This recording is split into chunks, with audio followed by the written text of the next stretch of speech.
Well, I want to welcome you today to one of my episodes of On the Couch, Rick. I want to thank you for coming. I feel everybody in Kawartha Lakes should know you, but there's a lot that don't. And you are such an incredible man with so many incredible stories, and I'm just grateful that you're here with me today. Firstly, I want to thank you for having me here. I want to thank you for the previous 4 interviews. There was a common thread through all that, and every one of those people was here to devote time to the betterment of Lindsay. Yes. I pale in comparison to those 4 people. I'm humbled. You did a wonderful job. Oh, thank you, Rick. Thank you. That means the world to me. I've always adored you, and I could sit for hours and talk to you, and I think we have had multiple different occasions where we just sort of share stories, and I love you for that. The one thing that we have talked about in past, and you're very educated on, you've done so many adventurous things with your life. But I want to ask you, what is the most important thing in one's life? I'll tell you what the second most important thing is. The most important thing is health. Okay. Beyond that, time. Right. Beyond that,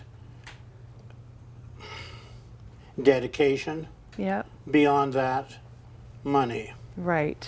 But health is number 1 and time is number 2. Okay, so why is that? Why do you feel that way? At midnight, the good Lord gives us the same gift. Okay. And that gift is 86,400 seconds. Okay. And it's up to you what you want to do with those 86,400 seconds. You can fritter them away, or you can do something constructive. But at the next night at midnight, you get another 86,400. But you don't get them forever. At some point, you run out of those 86,400 seconds. Don't waste them, because you can't get them back. That is so true. You know, we never know. We don't know how much time we have on this side of the grass. And, you know, I've always said to make as many 5 seconds as you can of happiness, because I've always had the philosophy that happiness comes in 5-second intervals. It's a baby crying, it's a baby laughing, it's your first cup of coffee in the morning. You've made more memorable moments than anybody I've ever known. You know, you walk into your office and your office is just nothing but incredible photos. So tell me about some of those times, those things that you've done with your time and your health, and of course, money. Well, first of all, I'm a show-off. Okay, somebody has to, right? Fair enough. We all just can't sit back and be wallflowers. So no. When you walk into my office, there's 80 pictures there of me all around the world, climbing things, crossing deserts, going down through jungles, blah, blah, blah. The most important, you have to have 4 balls in the air to travel. Right. You have to have desire, health, time, and money. Right. If one of those is missing, you can still do it. The least important is money. If you don't have any money, but you have desire and time and health, you can always go somewhere and bum a meal and sleep somewhere and meet the local people. If you don't have desire, but you have health and time and money, you can go and maybe you can create the desire while you're there. Yeah. If you don't have health, you ain't going nowhere. You're not doing any of it. Also, if you don't have time, you've got desire and money and health, but you don't have time, you're not going anywhere. Right. So health and time dictates what we want to do with our lives, where we want to go, and how we want to go. But the least important is money. Right. Because you can always make it work somehow. I've been in countries before where I ran out of money 4 days ahead of time. I had to hitchhike from Algeciras to Malaga. I sold some blood, hopped on a train, and made my way to Madrid. Some blood? Yeah. Oh, Yeah. And made my way to Madrid so that I could get home. Like, money is the least important. Desire, health, and time is what dictates what you want to do in life. Well, you've definitely, you know, again, there will be some videos or photos that will come up on my feed and with the Kojiko show of Adventures of Rick. And this will probably not be the only time I have him on the couch because he has so many incredible stories. Now, what is one of your, and there's so many, what is one of your most memorable, or you could, a few of them, like when I say, Rick, what was the best, most memorable experience you've had? What is that? I was born January 15th, 1946 at 4:23 a.m. Eastern Standard Time, a Tuesday. And ever since my 8th birthday, I made a promise to myself that no matter what was going on in my life, financially, sexually, morally, intellectually, religious, whatever, I was going to celebrate my birthday on the 15th of January each and every year at 4:23 a.m. Eastern Standard Time. And every year since my 8th birthday, I've done something relatively remarkable. One of the biggest ones, for my 40th birthday, I flew to Paris to Egypt, rented a motorcycle. Well, actually, You borrowed bought a motorcycle. Borrowed. Toured around the desert for a while, made myself over to the pyramids, studied out the pyramids for 72 hours, decided which pyramid I was going to climb, what time I was going to climb Okay, so just people don't know this whole story. So you actually showed up to Egypt, got a motorcycle, or you went to Africa, got a motorcycle.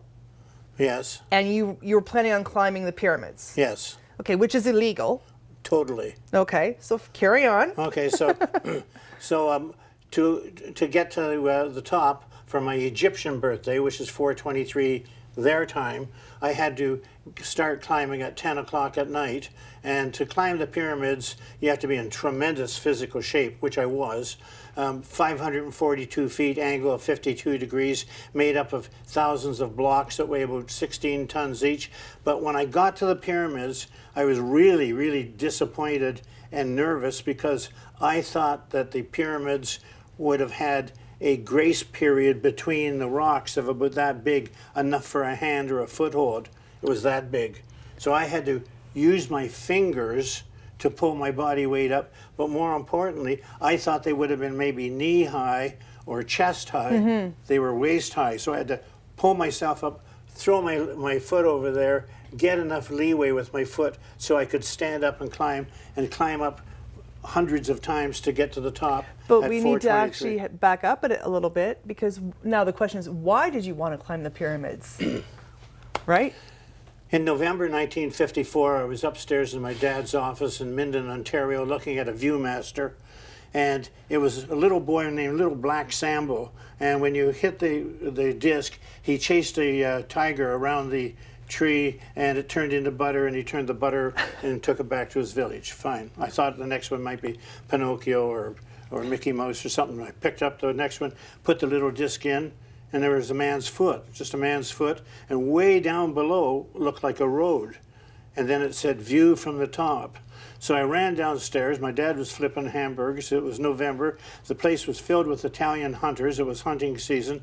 I said, "What's this?" He stopped flipping hamburgers. He looked at it. He said, "Oh, those are the pyramids." I said, "What are the pyramids?" He explained to me what the pyramids were, they were, how they were built, etc., etc. I said, "If they come to a point, how big is the point? Would I get a sore foot standing on it, or could I put a car on it?" He looked at me and said, "Ricky, I don't know, but I'm sure you'll find out someday." And I thought, good God, that man has just answered 10,000 questions in the last 8 years, and now he doesn't know the answer to this. So I made a point at that point in time, in November 1954, that on my 40th birthday, I was going to climb the pyramids to find out how big it is at the top. Right. So now you're there. You're scaling this wall. And how did you get past security to be able to scale the wall? I rented a cab at great expense. The cab was an ancient Saab. He took the interior light out, so that when I bailed out on the highway just about 200 yards from the pyramids, and the back door went open, the light didn't come on.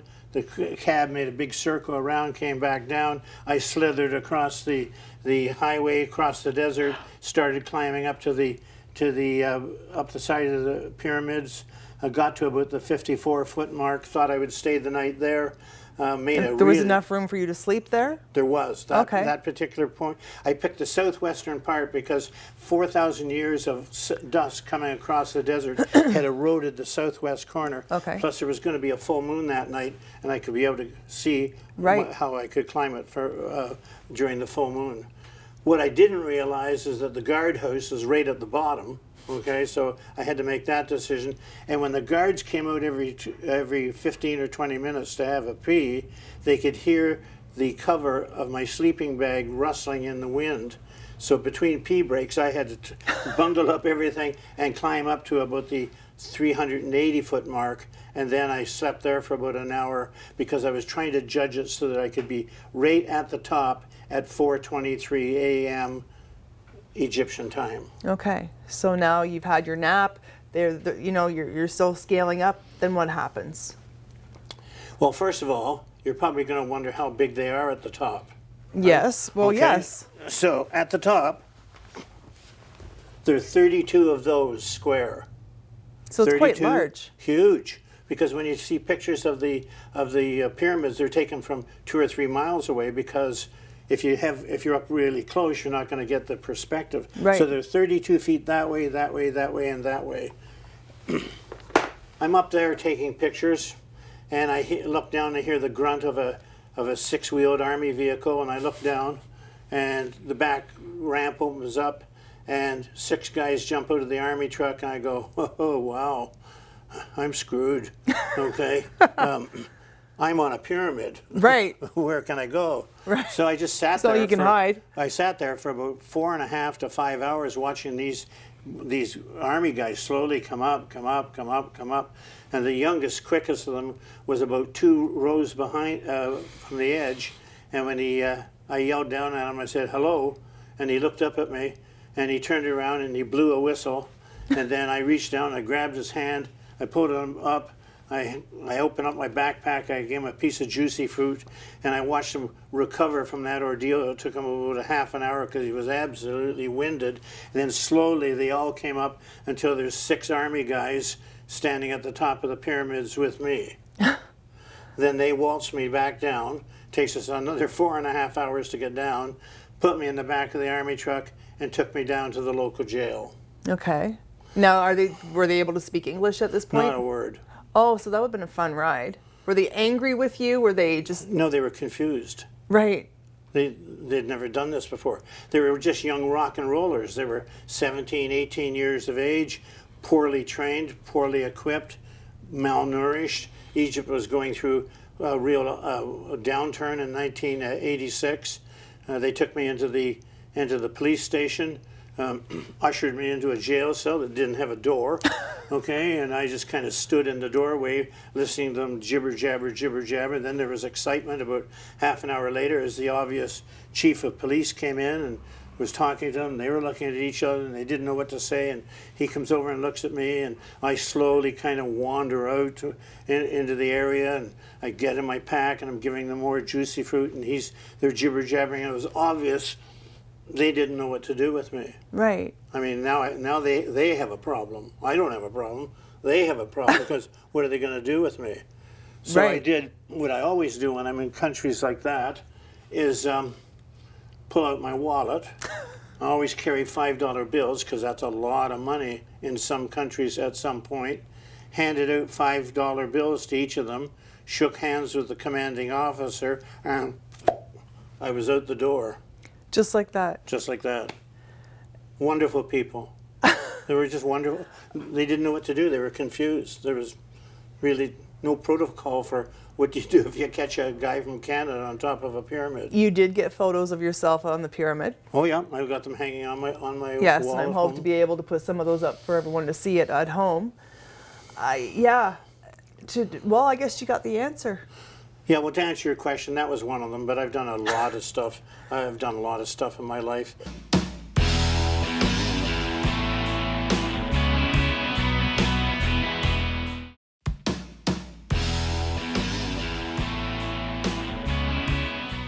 So you brought some things. I brought this in, okay? It's a tape measure. Okay. Let's go to 80 centimeters, okay? Mm-hmm. Now, if you're 20 years old, you're right there. Okay. If you're 40 years old, you're right there. If you're 60 years old, you're right there. Yeah. Okay? What are you going to do until you get there, because no matter what the insurance companies say, the life expectancy of a man in Canada is roughly 79 years of age. What are you going to do between now and 79, whether you're here or here or here or whatever? And from that, you have to subtract, if you're still working, 5/7 of that. Right. So now that takes you up to here. Right. Now you've only got weekends left. And if you've got real bad weekends or you're sick, you're to about there. So you really got, if you're about 60 years of age, maybe 300 good days. Sorry, but Well, that's kind of a downer. it kind I of know, puts things. but everything is measured by time. Everything is measured by time. Distance is measured by time. If I want to go to Toronto and I got that fast Daytona of yours, I can be there in an hour and a half. Right. If I have a really fast bicycle, I can be there in 9 hours. If I'm on foot, I can be there in about 4 days, 5 days. Yeah. It's the same distance, but the distance is measured by time. Pain is measured by time. It's not how much pain you're in, it's how long you're in pain. Right. Money is measured by time. $100. 25 cents. Yeah. Your time is up. Your time isn't up. What's worth more, the 25 cents you have now or the $100 you had for 15 seconds? What I have now. This, because money is measured by time. Everything is measured by time. Pain, distance, volume, money. It's not how much money you have, it's how long you have the money or don't have the money. So you've spent your time and money traveling around the world and doing these incredible things. Yes. Is there anything that makes you think, maybe I should have done it differently? Well, that's one of the great mysteries of life, isn't it? I won't know until the last 30 seconds, because when you're on that great big cosmic wheel and you got 30 seconds left, we're all after the same thing, that last bit of oxygen. So Yeah. whether you're Trump or me or the Pope or King Charles or whoever, all the the last same. 30 seconds of your life is how much oxygen can I get? All you have at that point in your life is your memories and your reputation. Right. Did I do a good job? Did I come into this world? Did I treat people better than when I came in? Is the world a better place for me? Did I help people along the way? Money's important, but it ain't that important in the last 30 seconds, because any of those billionaires would give everything they have for another day of oxygen. Right. Right. Well, and you're right. You know, at the time that we have here, you have to spend it wisely. Whether it doesn't have to cost you money to travel, to enjoy life, to be kind, and to help people. And we have huge wastes of time. Okay, I don't smoke, but I can imagine a cigarette is 3 minutes. I would think. Yeah. Okay, so 20 cigarettes would be an hour. Okay. Yeah. So that's 365 hours a year. Mm-hmm. That's 9 40-hour weeks. So you're spending 9 40-hour weeks smoking. Now, if you're smoking, you're not learning anything or doing anything constructive or building anything. You got a cigarette in your mouth, burning up time. So if you smoke cigarettes, it's like going to work for 9 40-hour weeks doing nothing. Colossal waste of time. Yes. Or sitting in an overpriced truck for 15 minutes waiting for a so-so coffee. If you're going to do that 15 minutes a day, 5 days a week, you're going to burn up another couple of 40-hour weeks just sitting there waiting for a coffee. You know what? You and I have discussed this before, and actually when I left your place and I was thinking about that, I'm like, how much time does one spend in the drive-through waiting for a coffee? If you tally up all the time that you spend every day in a drive-through, how many hours of your life are you wasting doing that? When you could be thinking about something, or even taking a flower, okay? And you look at it and go, oh, Pistostamen calyx corolla. Oh, okay, this is a stamenite flower. Why? Because the stamens are higher than the pistil. Or maybe it's a pistillate flower because it's higher than the stamens. There's a stamen corolla. You're going to have a tube nucleus, a generative nucleus, a funiculus, and teguments. You could study in one day the anatomy of a flower or anything around you. Anything. As opposed to smoking cigarettes or waiting for 15 minutes for a so-so coffee. It's ludicrous. But I never thought about it until you said to me that, and I'm just like, so now, you know, when I've been driving Keep learning. past. Just keep learning. Keep learning every minute of the day. Don't give up and just keep learning. Rather than have that cigarette in your mouth for 9 40-hour weeks or the coffee or whatever else you're wasting time at, keep learning. Well, I've always said if you're not learning, you're not living. And you need to learn something new every day. And I think that, you know, when I say I feel everyone should know you, is because you have so much knowledge and so much wisdom on so many different things that I feel everybody should just have an opportunity to get to know you and your story. I'm not right for other people. I'm right for me, okay? Yes. Very early in my life, I said, okay, I want to climb the pyramids. I want to jump out of an airplane at Berlin 12,000 Wall? feet. I want to go on the Berlin Wall. I want to motorcycle across Australia. I want to motorcycle to the Arctic. I want to do all these things. And that was right for, and is right for me. It might not be right for our cameraman there, okay? Fair enough. It might not be right for him. He may look at this and think, wow, this guy's a bit of a wacko. He spent his whole time and his whole life exploring the world.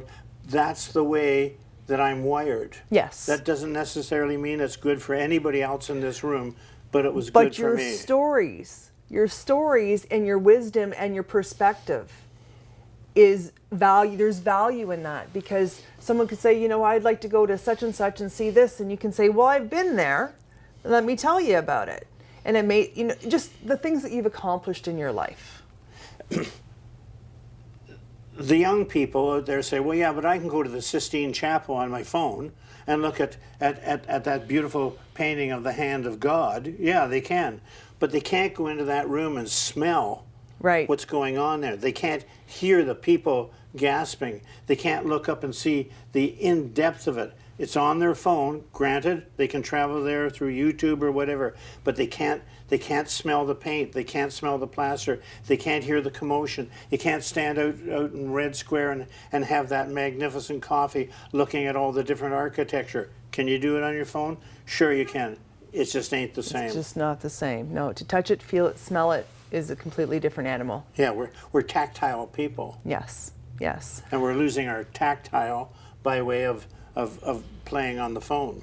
I agree with you. You know, I enjoy my grandson when he comes over. I put no iPad, no, we're going outside, and I show him flowers and sticks and trees and you know, things that people just aren't used to doing anymore.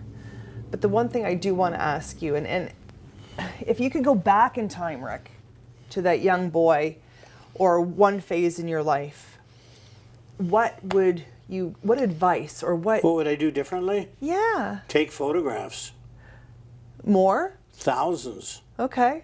Classmates in grade 4, classmates in grade 8, Halloween parties, first day of high school, last day of high school, drag racing out at Cameron with your buddies. All the stuff that you thought was relatively innocuous is really, really important in the long run.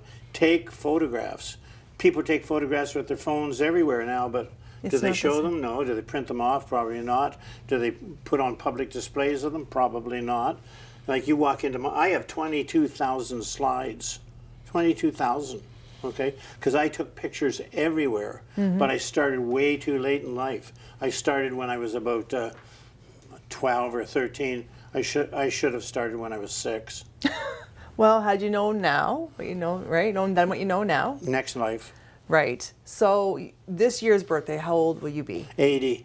What are you doing for it? My plan was to hop on my 1995 black BMW GS 1100 on the 1st of January and ride to the tip of South America. But there's a fellow down in the States right now that I'm not horribly pleased with, and I just don't want to end up riding down through there and going across some state where a cop on commission might not like the look of my bike.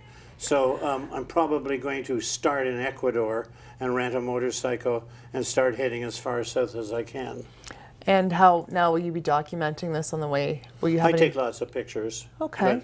But, and I've got lots of film, but I don't Will there show be- a lot of it. There's people out there that have done a hell of a lot more than I've done. Just a way lot. There is, but I don't find them as interesting. You know, you're personable. I can go up to you on the street at any given time and say, "Hey, Rick, how are you?" And you're going to tell me. You know, you always have a story to share. A story to share, yeah, story to share. I think, you know, I want to make people aware of who you are and what you've done, and I'm going to bring you back at some other time on the couch, and we're going to share some more stories. And today was about time, and I want to thank you for your time. How much time do we have left? We are done. We're done? We are done. Thank you very much. Thank you, Rick. Thank you. Take Bye. care. Oh boy, and we're done. That went quick.